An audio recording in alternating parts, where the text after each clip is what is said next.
Imagine करो आपके पास एक स्ट्रॉन्ग बिजनेस आइडिया है, मार्केट डिमांड भी है, अपॉर्चुनिटी भी क्लियर है और आपको पूरा कॉन्फिडेंस है कि ये प्रोजेक्ट सक्सेसफुल हो सकता है। लेकिन एक प्रॉब्लम है, प्रोजेक्ट को स्टार्ट करने के लिए लाखों करोड़ों का इन्वेस्टमेंट चाहिए और आपके पास उतना पैसा नहीं है। अब नॉर्मल बिजनेस लोन में बैंक आपकी कंपनी की बैलेंस शीट, एसेट्स और एग्जिस्टिंग इनकम देखेगा, लेकिन अगर प्रोजेक्ट नया है तो, अगर कंपनी के पास ऑलरेडी ह्यूज एसेट्स नहीं है तो, यानी यहीं से स्टार्ट होता है project finance. Project finance basically एक ऐसा फाइनेंसिंग मॉडल है जहां बैंक कंपनी को नहीं बल्कि एक स्पेसिफिक प्रोजेक्ट को फाइनेंस करता है और सबसे इंपॉर्टेंट बात यह है कि रीपेमेंट कंपनी के एग्जिस्टिंग बिजनेस से नहीं बल्कि प्रोजेक्ट के फ्यूचर कैश फ्लो से ही होती है। इसलिए प्रोजेक्ट फाइनेंस में एक लाइन बहुत फेमस है कि प्रोजेक्ट खुद अपना लोन चुकाता है। अब समझते हैं कि प्रैक्टिकली ये पूरा प्रोसेस कैसे काम करता है। देखिए, सबसे पहले डायरेक्ट बैंक के पास जाना यूजुअली करेक्ट अप्रोच नहीं होती।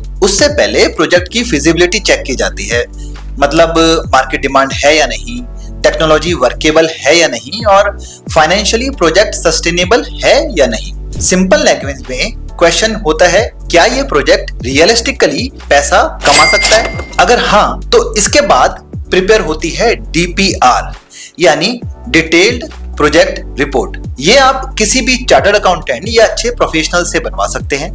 ये प्रोजेक्ट फाइनेंस का सबसे इंपॉर्टेंट डॉक्यूमेंट माना जाता है। डीपीआर में प्रोजेक्ट डिस्क्रिप्शन होती है, टोटल प्रोजेक्ट कॉस्ट होती है, रेवेन्यू प्रोजेक्शंस होती हैं, प्रॉफिटेबिलिटी एनालिसिस होता है और no profit no loss situation कब आएगी यानी ब्रेक इवन पॉइंट और रिस्क एनालिसिस तक सब इंक्लूड होता है। प्रोजेक्ट फाइनेंस में जनरली एक सेपरेट लीगल एंटिटी बनाई जाती है जिसे एसपीवी यानी स्पेशल पर्पस व्हीकल बोलते हैं। इसका पर्पस होता है प्रोजेक्ट को पेरेंट बिजनेस से लीगली सेपरेट रखना। इससे रिस्क आइसोलेट होता है और प्रोजेक्ट के कैश फ्लोज को इजीली मॉनिटर किया जा सकता है। अब आती है फंडिंग स्ट्रक्चर की बात। यूजुअली प्रोजेक्ट फाइनेंस में फंडिंग दो पार्ट्स में होती है, इक्विटी और डेट। इक्विटी प्रमोटर या इन्वेस्टर लगाते हैं और डेट बैंक या फाइनेंशियल इंस्टीट्यूशन प्रोवाइड करते हैं। टिपिकल स्ट्रक्चर में अराउंड 20 से 40% इक्विटी और रिमेनिंग डेट होता है, क्योंकि बैंक भी ये देखना चाहता है कि प्रमोटर का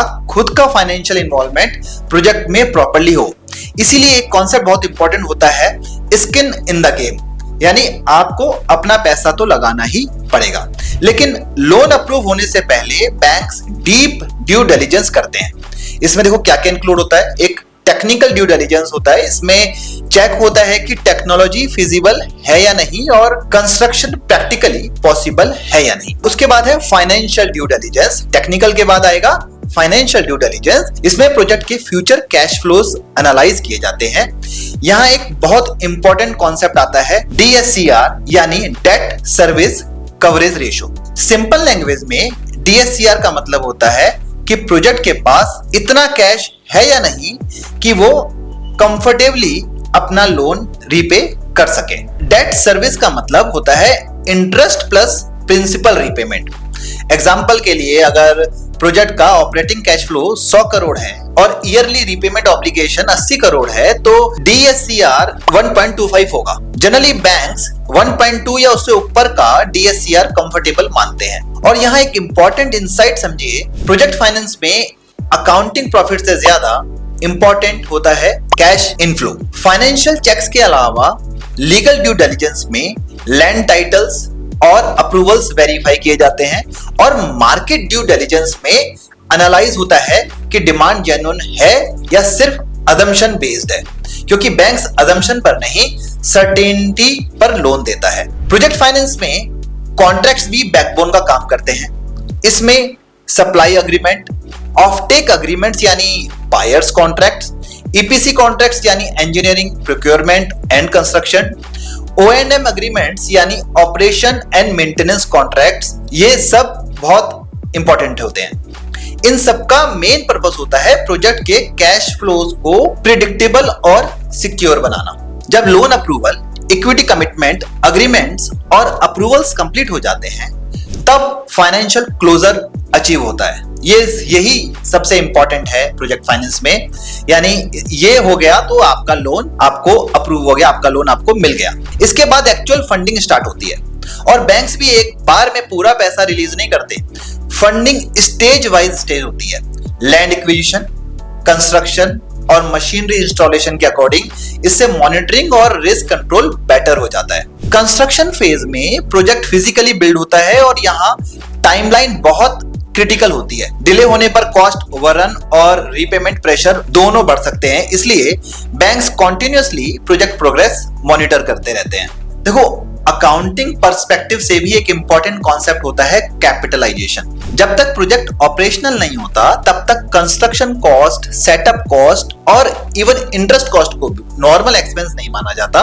उन्हें प्रोजेक्ट एसेट्स का पार्ट बनाया जाता है क्योंकि वो फ्यूचर अर्निंग जनरेट करने के लिए इनकर की गई इन्वेस्टमेंट होती है। जब प्रोजेक्ट कमर्शियली ऑपरेशनल हो जाता है उस स्टेज को सीओडी यानी कमर्शियल ऑपरेशन डेट बोलते हैं।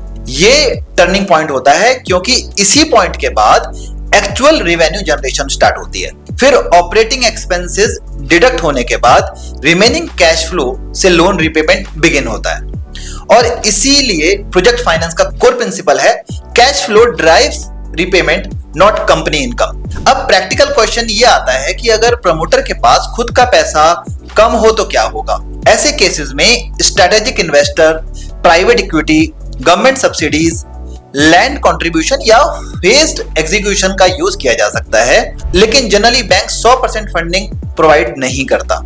प्रोजेक्ट फाइनेंस में रिस्क भी होते हैं, जैसे कंस्ट्रक्शन डिले हो जाए, कॉस्ट ओवररन, डिमांड फ्लक्चुएशन या ऑपरेशनल फेलियर। इन रिस्क को मैनेज करने के लिए contracts, insurance, guarantees and structured safeguards use किए जाते हैं। और अगर प्रोजेक्ट फेल भी हो जाए तब भी रिकवरी मैकेनिज्म अवेलेबल होते हैं, जैसे रिस्ट्रक्चरिंग, एसेट सेल या न्यू डेवलपर ऑनबोर्डिंग। यानी सपोज करो आपके प्रोजेक्ट की तब डिमांड थी, अब नहीं है, एक रिस्क हो गया। ऐसे ही दूसरा रिस्क हो गया कि आपसे ये मैनेज नहीं हो रहा, तो बैंक क्या करेगा? आपका प्रोजेक्ट नए डेवलपर को ट्रांसफर किया जा सकता है। तो ओवरऑल कंक्लूजन ये है कि प्रोजेक्ट फाइनेंस सिर्फ एक नॉर्मल लोन नहीं है, ये एक हाईली स्ट्रक्चर्ड फाइनेंशियल सिस्टम है जहां हर रिस्क प्लान्ड होता है, हर कैश फ्लो मॉनिटर्ड होता है और रीपेमेंट फ्यूचर प्रोजेक्ट इनकम से ही होती है। और इसीलिए दुनिया के बड़े इंफ्रास्ट्रक्चर प्रोजेक्ट्स यानी हाईवेज, एयरपोर्ट्स, पावर प्लांट्स और रिन्यूएबल एनर्जी प्रोजेक्ट्स इसी मॉडल पर फाइनेंस होते हैं। Because at the end of the day project finance का पूरा गेम एक ही चीज पर टिका होता है, फ्यूचर कैश फ्लो। तो आई होप प्रोजेक्ट फाइनेंस से रिलेटेड एक ओवरव्यू आपको मिल गया होगा। इसमें आपको कोई भी कंफ्यूजन हो तो प्लीज कमेंट करिए, और ऐसी ही और इंफॉर्मेटिव वीडियोस के लिए प्लीज चैनल को लाइक, शेयर और सब्सक्राइब कीजिए। Thank you.